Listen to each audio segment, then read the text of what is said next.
For my next trick, I'm gonna teach you a quick, simple, but good looking false cut that is based on the one-handed cut. And it looks something like this. And that was basically a completely full deck false cut. It is quick, simple, so you can make it part of your false shuffling sequence. And to prove you that it was false, I should be left with 2 red queens, one on top and one on the bottom. That's basically the false cut. If you liked it and if you like those type of videos, go ahead and let me know with a thumbs up on this video, and also by leaving a subscription on my channel for completely free. That's been said, let's get started with the explanation. So here is the explanation for the card cut, the false cut. Before I start, I'm pretty sure you've noticed my new card pad here. This is something you can design online on Printer Studio. I've designed here 2 of them.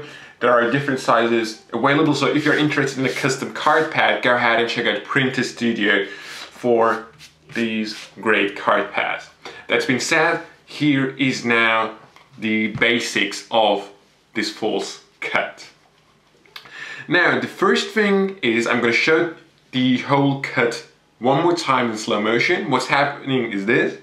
You start with around 1/3 of the pack that goes into this hand, right?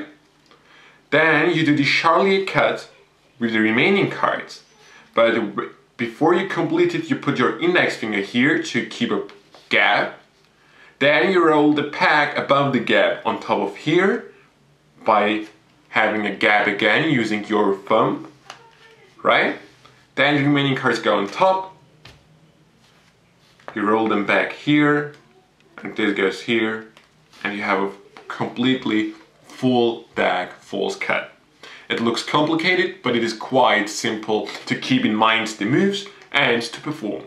Now the basic is the one-handed cut, the Charlier cut. If you can't do that, please go ahead and learn it right now. There are tons of explanations for it on YouTube. Once you have done so, the whole false cut, the whole sequence will get very simple. It's just a manner of keeping in mind which moves comes after which, right? So once you have learned the Charlier cut, let's get started with the detailed explanation of this false cut.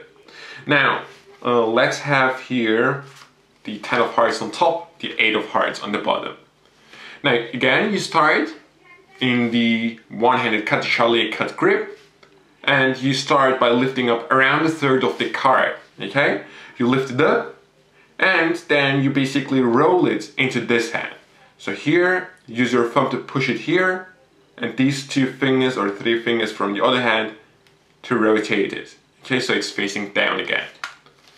So here, roll, and use these 2 fingers to roll it back facing down.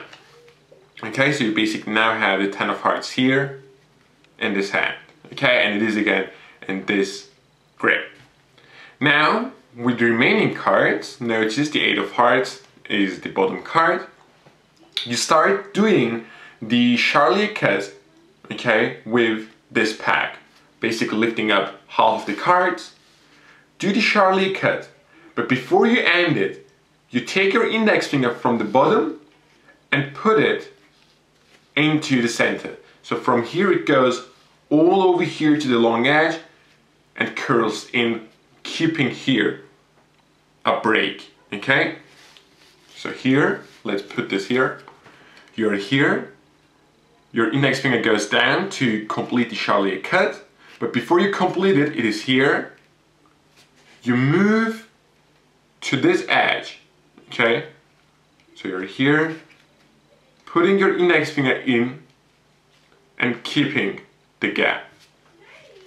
Okay, this looks quite difficult on video, I suppose, but it is quite simple to do. Do this, this, and then this. Okay, so your index finger keeps the gap in between these 2 packets. Now you are going to put the top pack on top of this pack and again keep a gap with your thumb. You do this by extending your index finger, okay, that pushes it just on this pack. Okay, so you're here, use your index finger to push this peg on top of these 3 fingers, okay, that kind of serve as a surface. Okay, here, it then goes on top of this peg. Again, these fingers are also like a surface that help to line up the cards. And notice my thumb is on top of this peg the whole entire time, so when I roll it on top, there is this huge gap. Now, you are going to do this with the last peg here. You are going to roll it just on top without keeping a gap. This is the only gap now.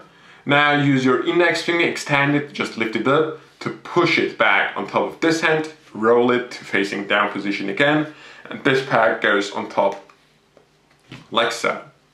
Now you have the 10 of hearts on top, the 8 of hearts on the bottom, and you have here a full deck false cut. Now let's go through it one more time, because I know the steps look too much for you at this moment, but it is quite simple to keep in mind. So you are here, a one-handed cut grip, you lift up around a third of the cards, okay, roll it into this hand, and these fingers, in every step, they serve as a surface, okay, so you can line them up and use these fingers to rotate the peg. Now do the you do the one-handed cut, but your index finger moves here to keep the gap, then extend or lift up your index finger so that you can rotate this peg on top of this peg, and since my thumb is on top here, I have again my gap. Then the last peg gets rotated on top without a break. Now you lift up your thumb to rotate this bag into this hand, and the last peg just gets rotated on top of the remaining cards, leaving you with a full deck false cut. And that's basically it. I tried to keep it as short as possible. If you didn't understand it, I'm pretty sure you've understood it, since at this moment you already should know how to do the Charlier cut.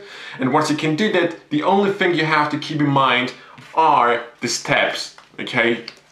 Like this, okay? And once you can do that, like having the steps in mind, you can perform this false cut in no time. It is very simple, good looking, quick false cut that you can make part of your false cutting sequences or false cut sequences. It's something I like to do. It doesn't have to be like a false cut, it could be also kind of a flourish to show off your skills. That's been said, I really hope you enjoyed it. If you did so, go ahead and leave a thumbs up to let me know, and a subscription on the channel. That's been said, I'll see you next time.